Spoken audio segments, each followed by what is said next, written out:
Selamat datang di channel YouTube saya. Dan di video kali ini saya akan membahas soal satu buku yang menurut saya menarik, yaitu Muria Kidul karya Soejatmiko, Evolusi Histori Carang Soco Tajuk Kudus. Nah, dari judulnya sebenarnya kita langsung saja ya. Dari judulnya sebenarnya kita sudah bisa menebak buku ini akan membahas apa dan diarahkan kemana. Buku ini membahas soal Kudus dan terbentuknya kota Kudus, seperti itu. Ini karya Pak Soejatmiko. Siapa sih Pak Soejatmiko itu? Di buku ini tidak ada apa ya namanya itu, biografi atau Pak Soejatmiko ini siapa, itu tidak dijelaskan di dalam buku ini. Tapi itu tidak mengurangi tidak mengurangi kita dalam membaca buku ini terus terganggu gitu dengan tidak adanya keterangan siapa Pak Soejatmiko itu. Ya, oke. Kita bahas, bukan membahas sih, saya hanya ingin menunjukkan bahwa buku ini menarik dimiliki dan menarik dibaca siapapun yang merasa dirinya cinta dengan Muria, cinta dengan Kudus. Oke, dari ini Muria Kidul, dari judulnya ada kita sudah bisa menebak bahwa ini akan membahas soal Kudus, evolusi histori, ya kan? Jadi ini terjadinya kota Kudus seperti apa dan dari mana, Carang Soco, Tajuk sampai ke Kudus. Dan menarik juga, buku ini diantar oleh pengantarnya juga beliau sendiri. Terus bab pertama soal sketsa wilayah, teropong wilayah Kudus, Pulau Muria, Pulau Muria Kidul, fenomena sejarah dan upaya perbandingannya.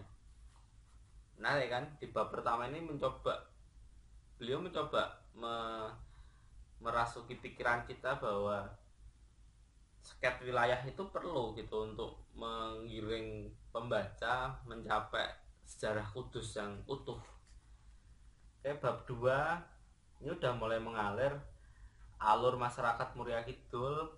Anggap aja kalau saya menyebut Muria Kidul itu Kudus, kerajaan Kalingga yang berhubungan, masyarakat Muria Tenggara, pedesaan Rahtau kuno, pedesaan Muria Kidul. Itu di bab 2 itu udah mulai fokus mengkerucut gitu tentang kenapa sih buku ini berjudul Muria gitu. Di isi-isinya dijelaskan juga soal apa yang tak sebut tadi gitu.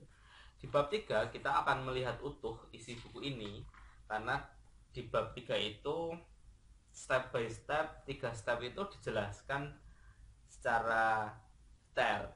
Mungkin dia di bab 3 ini evolusi Muria Kidul. Mutasi pertama, Carang Soco dan kiprah kebudayaan, pedesaan perdikan, pedesaan Carang Soco, kiprah sosial budaya, pura agung dan kesadaran spiritual, dan refleksi Carang Soco. Mungkin bagi kita yang tidak terlalu suka atau bahkan apa ya bahasanya ini, bukan tidak suka membaca sejarah, kita jarang berdiskusi, kita jarang kumpul dengan orang-orang sejarah. Kalau ngomong soal Carang Soco ini masih tabu gitu. Di dalam buku ini dijelaskan Carang Soco itu apa. Dan mutasi kedua ini membahas soal tajuk, Telingsing dan pembaruan Muria Kidul, pergeseran Carang Soco ke tajuk. Dan jelaskan, benang merahnya sudah dijelaskan di bab kedua.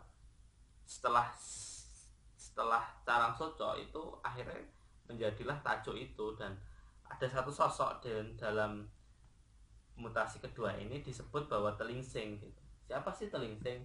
Siapa sih Mbah Telingsing yang masih bisa kita jumpai makamnya di sebelah selatan desa, di sebelah selatan menara, dan ditutup dengan refleksi gebyok. Mutasi ketiga adalah Kudus sendiri, dan ada satu bab yang Kudus sebuah rujukan, runtuhnya Majapahit, berdiri dan runtuhnya Demak Bintoro, berdirinya Kudus, refleksi Menara Kudus, refleksi umum Muria Kidul. Nah, di bab 3 dan bagian ke mutasi ketiga ini mungkin kita akan lebih jelas ketika melihat pembahasan dari buku ini tentang berdirinya Kudus. Ada kaitannya dengan menara, ada refleksi umum dari Muria Kidul. Dan sebagai bonus, menurut saya bonus di bab keempat, karena di bab keempat ini diberi judul Bingkai Perspektif Kudus, mulai dari sketsa beberapa kawasan, tradisi khas, makanan khas, bahkan evolusi kota industri. Lampirannya juga menarik, Kudus dalam potret tahun 1936. Oke, dan akhirnya ditutup juga dengan pamitan. Dan ini juga dilengkapi dengan gambar, ada 22 gambar, dan beberapa gambar itu adalah karya sket dari pelukis Kudus, yaitu Mas Mami S. Mulyana. Kita satu ya, Rumah Carang Soco, karena mungkin untuk menjumpai Rumah Carang Soco itu sudah tidak bisa atau gimana, saya kurang jelas juga, tapi di sini digambarkan dari sebuah sket di halaman 86 ya, Rumah Carang Soco. Nah, ini Rumah Carang Soco.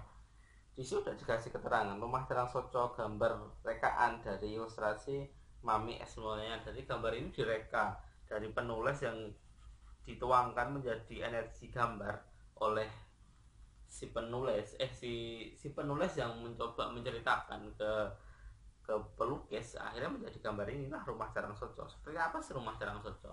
Mungkin rumah-rumah ini masih bisa kita jumpai dulu banget di desa-desa di Kudus, tapi saya sih nggak mengalaminya karena saya kelahiran tahun 89 ya, dan saya lahir di bulan April. Nah, ini juga ada denah komplek Pura Agung. Kita bisa lihat ini juga Pura Agung Carang Soco sisi timur, dan kita tahu ini adalah hampir mirip dengan gambar menara, tapi di atasnya ini tidak ada kan menara, sudah diganti seperti masjid, seperti ada atapnya, tapi ini enggak. Jadi ini menara yang bisa kita lihat. Ini menarik kan di buku ini. Kita akan penasaran sekali dengan cerita-cerita di sini.